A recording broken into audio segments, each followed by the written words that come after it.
Esi sakhiwo nesenziwa ngonyaka ka-1882 yenye yendawo yembali kule dolophu yaseKomani. Esi sakhiwo sitshiswe ngumlilo kule mpelaveki sisuka kuyo.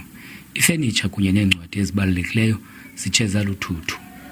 Abahlali bayavutha ngumsindo, bafuna ingcaciso.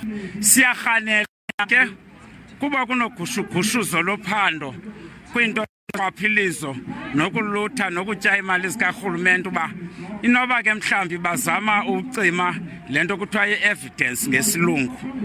Ngoku sitheke ngoku singabahlali balapha eMlungisi kuKomani nezibele nondlovukazi noko makasiphakameni kuba kaloku ngoku sesihamba ngaze akusekho nto sinayo basiphuce yonke into. Aba bafana bakhokela lo masipala ulawulwa zii-politicians.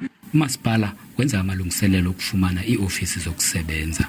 Sesihlangene siyi-leadership bama kukhawuleze abasebenzi bafumanele indawo bakwazi ukusebenza bonke aba bakwa-HR nezi-offices zethu bafumaneke ii-buildings abazakwazi ukusebenza khona.